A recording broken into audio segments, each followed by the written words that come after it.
And it's recognizing that with COVID-19, the writing on the wall is that these are tectonic shifts.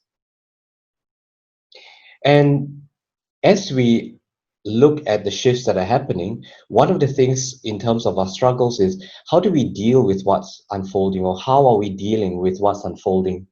You know, at the start of the whole crisis, day on day, things were changing, then week on week, and perhaps now month on month as we get more clarity, right? But how are we dealing, and what tools do we have to deal with what's unfolding?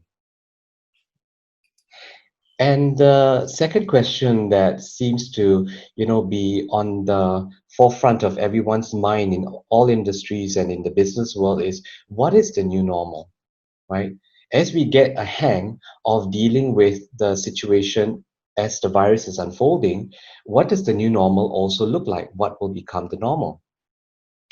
At this moment, maybe I would like to just take a moment and acknowledge that one of the reasons why, Annie has called for this and invited you all to this webinar is because each of us now are looking at, hey, how do we explore possibilities as we're dealing with these struggles? How do we have access to technology and tools to allow us then to deal with the changes and the volatility that we are encountering?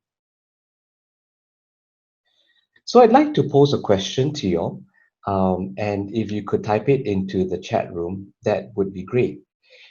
At this point in time, based on what you've experienced that you've seen in the industry, be it your personal life, be it your professional life, what is your new normal? What does your new normal look like in your personal life, in your social life, into your in your work life? And I'd like to take maybe a couple of minutes for you all to consider and type your answer into the chat box in Zoom. And Annie will be helping as well.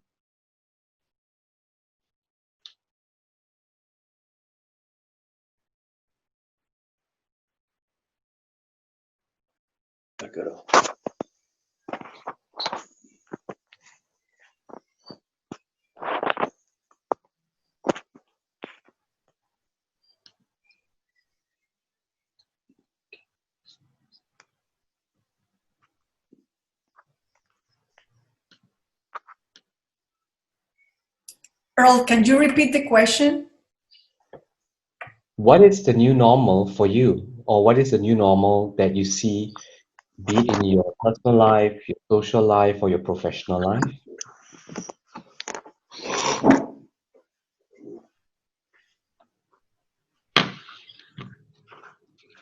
So what is your new normal? Working from home for all of us. One is. So for videos, for virtual meetings, great.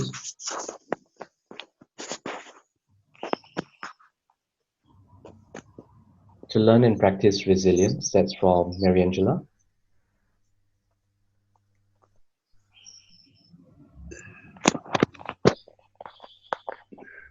Cooking, a lot of learning, great. Yeah, a lot learning how to conserve money at a whole new level, great. My new normal is work from home. It is a challenge as I've been traveling a lot in life. A lot of meeting, calls, people request one-on-one meetings, virtual meetings, kids at home.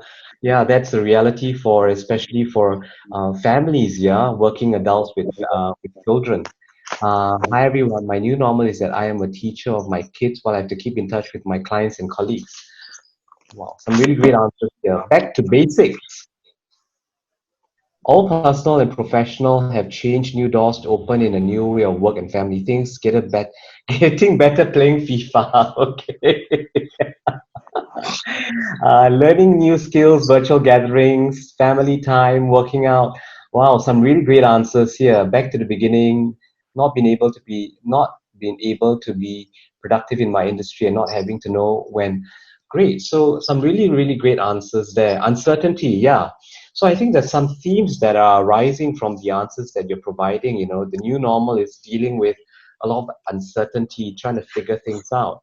Recognizing that how do you balance, work-life harmony? How do you be a parent and a responsible working adult?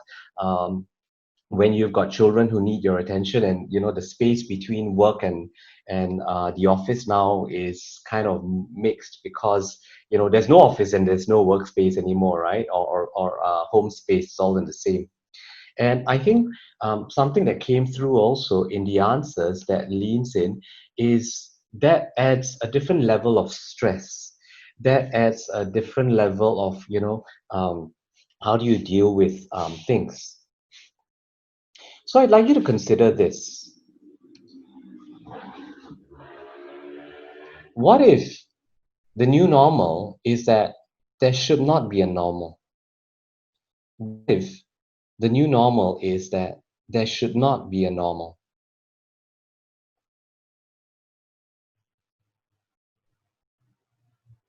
So with this statement, that I've put out, maybe some of you have reacted to this and say, what is he talking about? Is he crazy? He must be crazy. We need some form of normality in order to function as a society, as an organization, as a country, right? And some of you maybe reacted and thought, hey, that's an interesting idea. Perhaps, I could explore that, and maybe your mind started to wonder and started to think about possibilities. And perhaps some of you went, okay, I'm all right with that, and you kind of tuned out. Whatever your reaction might be to what I just shared with you, there's no right or wrong, but that actually sort of leads us into this concept of our cognitive biases, that oftentimes, there are things that we like, dislike, or neutral to that actually drives how we make decisions, either sometimes at a conscious level, but most of the time at a subconscious level. How we make decisions are driven by things that we like, dislike, or are neutral to. So, whatever your reaction is, right? I'd just like you to be aware of the reaction that you had when I threw this statement out to you, that perhaps the new normal is that there should not be a normal. But I'm going to move along. So, one of the key things behind what the video was sharing was how we tend to gravitate towards things that we're familiar with, or things that we like, and we move away from things that, we don't like, right? And that's expressed in different ways of biasness. And that shapes our world, that shapes the way we make decisions, how we look at things, right? So, one key question, right, that I'd like to pose to you to consider is that what is your belief system that may be shaping your world, that you may be aware of, or perhaps you're not aware of some of it? So, what is your belief system that may be shaping your world, that you may be aware of, and perhaps not aware of?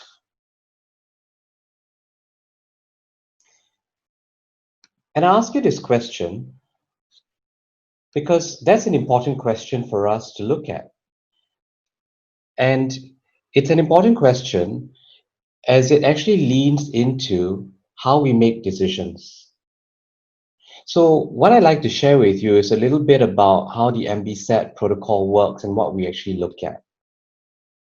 So, one of the things that we recognize is that when we look at the range of the way we make decisions, there is one extreme where it is reactive behavior in terms of aversion. So things which we almost automatically react to when we see or that when we hear, simply because we don't like it, right? So consider situations where the minute someone says something, or the minute you see something or smell something, right, there's a reaction in the way your decision is made about how you want to relate to that. Conversely, on the right side, there is a reaction behavior, a reactive behavior, where we are drawn to things that we really like. And therefore, a lot of times when we make decisions, right, it's almost also an autopilot default decision where when we see something that we like, the decision is almost automatically made, right? So like chocolates, right? I'm a chocolate fan. So you put chocolate in front of me and I'm just going to whack the chocolate, right? I'm not going to think about the consequences or whether I'm full, right? But there are a lot of things that when we also make decisions, we are drawn to it. And that was alluded to in the video as well, simply because we identify or we like it. So what we look at when we look at strategic awareness is actually the two extremes here. The reactive behavior and the operating word here is reactive. The reactive behavior to things that we like and the things that we don't like. What we seek to do when we actually look at decision making is actually looking at options is coming from a space of equanimity. So coming from a space of balance, where rather than reacting, whether subconsciously or consciously, we're actually able to put a pause and respond. And one of the ways we do that is to actually build the ability to have strategic awareness and not react to things that are happening either in a positive or negative way. But how do we actually develop mindfulness-based strategic awareness so that we are exploring different options with curiosity and in a non-judgmental way so that we're able then to respond when we make a decision rather than react at a conscious level, not just at a subconscious level, right?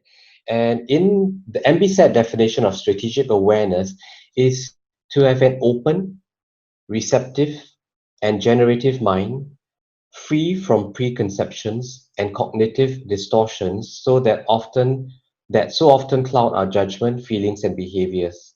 Let me simplify it. It's a bit of a mouthful, yeah. It's a very big definition.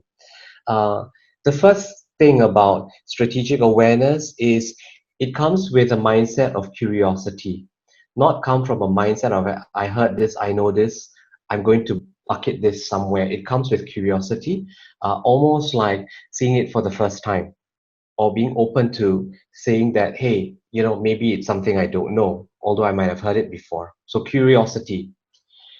The second aspect of this is a non-judgmental approach, where what we tend to do, going back to cognitive bias, is we tend to bucket things.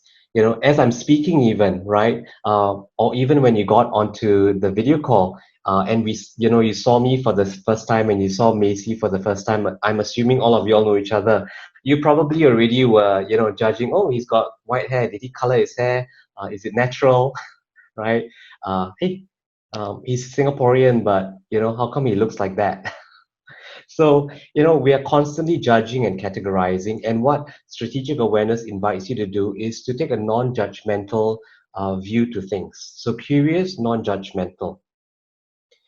And the third is for us not to react, but for us to be able to take a pause, right? And just let our minds be curious and in that context, non-judgmental, while being open.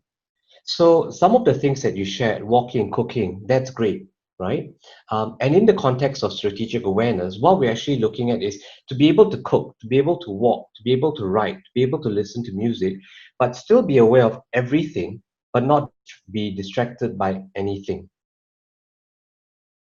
Versus flow or situational awareness, where we just bring our attention to the one thing that is before us, right? So similar to sports, perhaps your experience of writing, perhaps your experience of cooking is similar in that space where it's about situational or flow awareness, where you're just focused, your attention and your intention is on the task at hand. But what strategic awareness invites you to do is to be open to everything that's happening around you, but not consumed by it. So you're just aware of everything that's happening around you. So, what is the access for us to be able to start building strategic awareness? So this is, where I'm going to share some tips and tricks with you all to give you all a sense. And when we look at strategic awareness in the context of today, we are looking at it in the ability to make more mindful decisions. We're looking at it in the context of having mindful strategic awareness so that we're able to make better quality decisions. There are three things when we look at mindfulness-based strategic awareness. The first is focused mindfulness. And focused mindfulness is where we move from the doing to the being mode. When I talk about doing, that includes mind wandering, that includes autopilot, right? And when I talk about the being mode, it's just being able to be with whatever. So in the example of the purple cow, when I requested that you just be and not think of the purple cow, although you're sitting still, right, your mind is doing, right? You're moving into the doing mode rather in the being mode. So one of the cornerstones of mindfulness-based strategic awareness is actually to train our ability to have focused mindfulness, to move ourselves from the doing mode, not just movement, but also our mind, into the being mode. The second cornerstone of this is actually analytical mindfulness. This is when we're able to actually practice focused mindfulness, being able to then see options that we may not have seen before, solutions and ideas that we may have parked aside, that we may have reacted to, but with focused mindfulness to be able to look at it with fresh eyes and actually open up options which either we didn't think existed before or options that we may not have explored due to what we have thought or the way we may have reacted. So analytical mindfulness is about opening up all options. The third is relational mindfulness. And this is actually a very important cornerstone of the MBSAT protocol. Relational mindfulness actually expands it to be care for self and care for others. In the context of the work environment, and for us, we're all in the space of being working adults. We don't just function as fathers and mothers. We function as also employees and leaders, right? We may relate to it as friendliness. How do we create authentic and genuine friendliness through relational mindfulness? And for those of you who practice meditation, and even in the context, in some other context, it may be referred to as loving kindness. So coming from a space of friendliness, and these three, so being in the being mode, being able to look at all options, and practicing self for yourself and others. How can you then, through this, get access to mindfulness-based strategic awareness to make better quality decisions?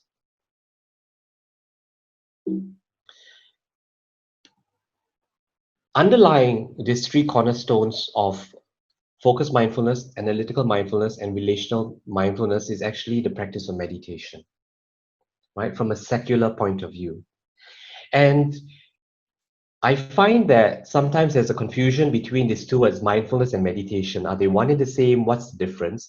And I found this video, which I'd like to share with you, which very succinctly explains, the relationship of meditation and mindfulness that I'd like to share with you. Meditation is a practice or a training that leads to healthy and positive mind states. So meditation is like doing the workout. It's like going to the gym. Mindfulness is the skill that is built as a result of the practice of meditation.